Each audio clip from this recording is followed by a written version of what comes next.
Yo, what's good, YouTube? This is Jay from TNJ, and welcome to the NLCS once again here in the Denver Bears franchise.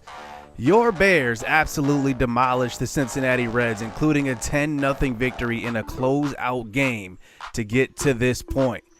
But our competition gets a whole lot harder this series as we go up against the star-studded New York Mets. I mean, look at all these stars. Brett Baty, Kyle Lewis, Byron Buxton, Patrick Mazeika. I mean, these guys they're loaded. I mean, they are absolutely loaded on both sides of the ball, pitching and their bullpen and also their batting.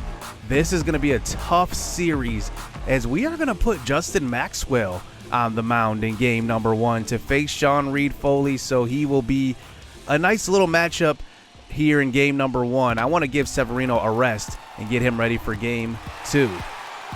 So here we go, facing the Mets here at home. Lewis Holman leads it off, Harold Ramirez right behind him with Pete Alonso hitting .353 in the playoffs. He will hit in that 3 spot with Lindor right behind him. That brings up the second hitter in this game. That is going to be a single up the middle as they brings up Pete Alonso. .353, circle change low. That one will be strike 3. For Maxwell's first K of the game, Kyle Lewis also swinging and missing. It's an outside slider. Maxwell has that pitch repertoire. I think that's the one thing that he really has going for him in the future. He has an excellent rotation of pitches. Ozuna up in the bottom of the first inning gets fooled on the slider over the middle, then gets one blown right past him. As that brings up Reynolds, he goes to opposite field, fly ball to left field. It will just be run down close to the warning track. That brings up Jesse Winker, who was hitting below 100 here in the playoffs, actually struggling. He hits one to the right side very early on that swing. Alonso steps on first base. On to the top of the second inning now. This is Francisco Lindor hitting in that 5 spot. This will be driven deep to right field. This one gone. No doubt about that one. Absolutely crushed. 425 to right field up in the second deck. And they will take the 1-0 lead here in the second inning. 105 velo.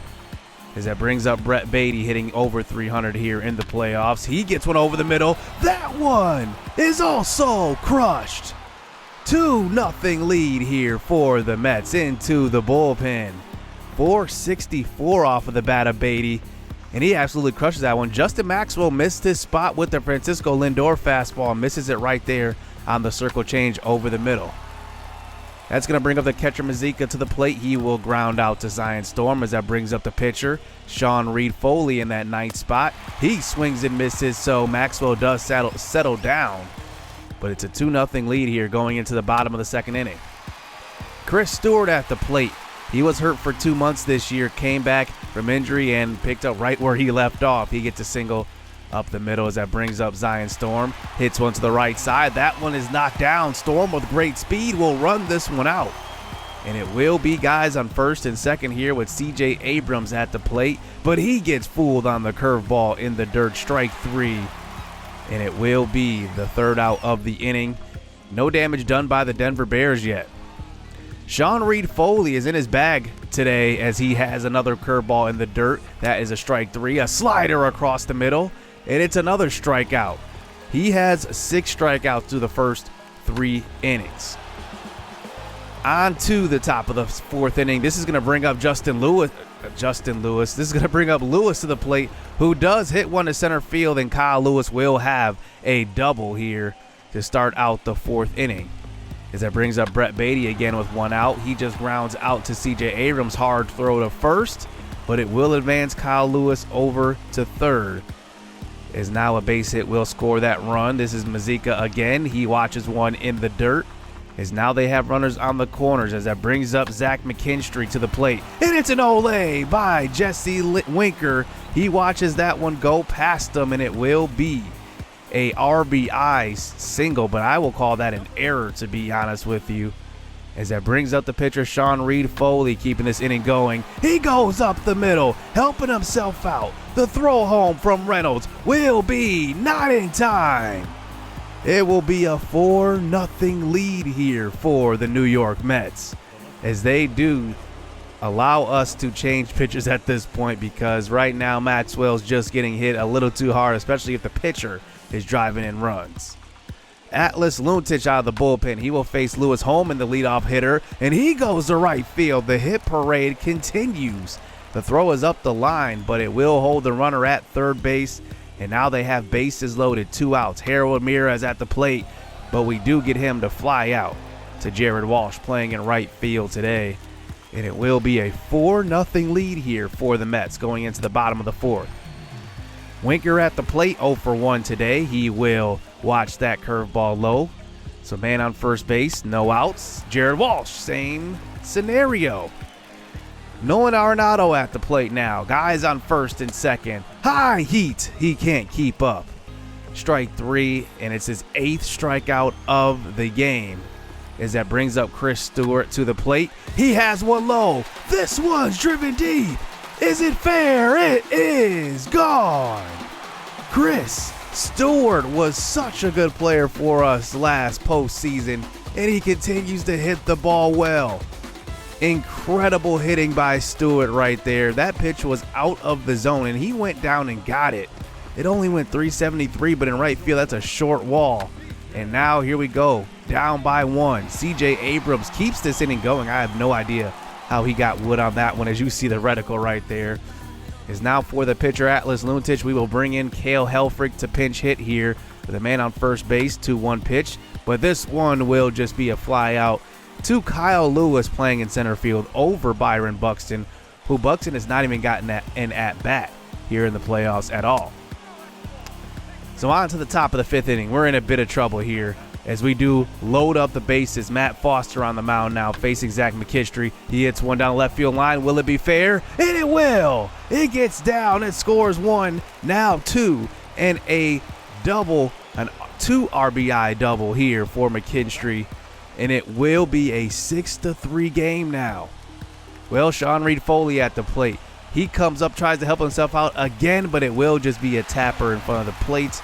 I'm surprised they didn't go to the bench to bring in a pinch hitter, because right away they go and bring in Devin Smelter. I mean, I have no idea why they would do that, but they should have definitely brought in a pinch hitter. Benito Ozuna is the first batter Smelter will face in the postseason, as he hits one hard to right field. That one gets to the wall. It should be a triple here for Ozuna, who has good speed. He will make it all the way with a leadoff triple here in the bottom of the 5th inning. As now that brings up Brian Reynolds to the plate. 3-2 pitch. This one will be a hard ground ball to the right side. It at least brings in 1. It's now just a 2-run game here in the 5th inning. Jesse Winker at the plate, 0 for 1 today with a walk. He will walk again, so he's got 2 walks. They are definitely avoiding him at the plate. Walsh back at the plate now. He gets a hanger over the middle and cannot do anything with it. It's just a ground ball into a double play. So still a 2-run game here for the Bears. As we are down by 2, we go into the 7th inning, bringing in Jeffrey Ramos off of the bench. Remember, he had 3 home runs in that closeout game, but he cannot hit Casey Bowling, the former Denver Bear. That brings up Benito Ozuna to the plate. He hits one to center field. That one is an easy can of corn for Kyle Lewis in center. 2 outs. Brian Reynolds, inside fastball. He just hacks at that one. It's a strike 3. Down by 2 going into the top of the 8th inning. Pete Alonso at the plate. Now facing Ramel Coffer, who comes in for some relief innings. He hits one deep to left field. This one is gone. Off of the bat of Pete Alonso, and he absolutely strokes that one, and it barely makes it over the wall, but it's now a 7-4 game here for the Mets. Kyle Lewis gets on base again as we walk him and bringing up Francisco Lindor, who hits one hard to left field, but it just stays on a line right there, right to Benito Ozuna. 2 outs as that brings up Brett Beatty. He hits one deep to left field. This one will be off of the wall. 1 bounce, and that one will be fielded by Brian Reynolds, and it will be an 8-4 game. Coffer comes in and throws 17 pitches and gives up 2 runs. That just can't happen. I needed a pitcher to come in and shut it down, but Coffer could not get it done. On to the 9th inning now. Zion Storm, strikeout, and now with 2 outs. Brian Rockhill comes in to pinch hit, and with a 5-run lead, the Mets will close this one out in game number 1 on the road in Denver, and the Mets will take the 1-0 lead here in the NLCS. Brett Beatty and Francisco Lindor hitting in that middle of the lineup really killed us. Beatty went 3 for 5, 2 doubles and a home run, but a very good showing by the Mets offense. So now in game number 2, we will have Noah Syndergaard up against Luis Severino, and Severino gives up a run in the first inning, but we get it right back off of the solo home run and RBI single from Nolan Arenado. So a 2-1 game here going into the 3rd inning. Reynolds again, 2 for 2 with another home run, and now it is a 3-1 game. Noah Syndergaard still on the mound here. They have not pulled him into the top of the 5th, but we do give up 1 run back. Severino gives up another one. We allow him to pitch through it, and he does give up 2 runs in the 5th inning. But now we keep him in the game, and in the 6th inning, he does give up a couple of base runners. We go to our bullpen, bring in Gruzdar Gratterall, and he does get 1 out. He gets 2 and gets all 3, so gets out of a bases-loaded jam. On to the top of the 7th inning, Pete Alonso gets walked but cannot score in that inning. Now through the 8th inning, let's see what we can do. Gruzdar Gratterall at the plate. We're going to take him out because I want to save his energy for future games. We will bring in Derek Rodriguez in the pitch. He does get through the 7th and 8th innings, and now we are on to the 9th inning. CJ Abrams walks, so we will jump in right here in the bottom of the 9th inning. And let's see what can happen here as we have a guy on first base with the bottom of our lineup coming up and then the top of our lineup rolling over. Rockhill comes in to pinch hit to lay down a bunt. This one is perfect, and that one is a good throw to first base as Rockhill couldn't beat that one out, but the sacrifice is completed. So Ozuna comes up. He could be the hero. This one is just a fly ball to left field. Kyle Lewis with a good arm in center. We will not run on that. And now 2 outs here in the 9th inning. Brian Reynolds, he has a chance to be the hero facing Johnny Mack, who's trying to come in and shut it down, and he can't keep up with the fastball. Strike 3 as we move this one on to extras. Nolan Arenado here in the bottom of the 10th inning. He swings and misses at a low slider. Mack still on the mound here. Ground ball to first, and he gets out here in the 10th inning. On to the 11th now. Zion Storm at the plate. 0 for 3 in this game. Strike 3. 0 for 4.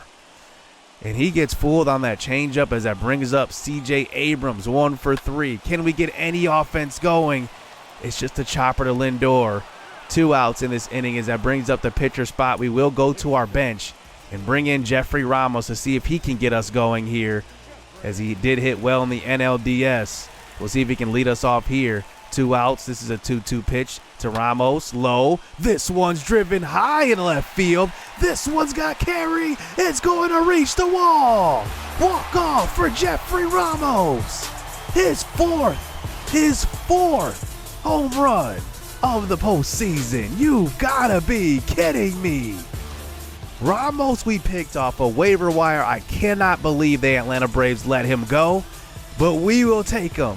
There's no way I can sit him on the bench. No way. I was lucky in this game to have him pinch hitting in this spot, and he comes through for his 4th homer. I mean, just incredible. We had Jared Walsh playing in right field, and I just cannot sit this kid. He is just amazing. He has excellent defense. He hits the ball well. I mean, what can't he do? He is clutch in every sense of the word, and he gives us the victory here in game number 2. As now we head on the road to New York, and we will face the Mets on the road now. 1-1 series. We will see how this goes. Hit subscribe. Hit that like button. Stay tuned. Let's get it. Let's go. I like getting money, I got time to get it. Target on me, so my car's a tinted. Dancing with the devil, I don't bargain with it. Bible in the dash, and the stick is with it. And I hit the 4-5 on the west side. but I'm from the east side. This how we slide, this how we ride, yeah, yeah, this how we ride.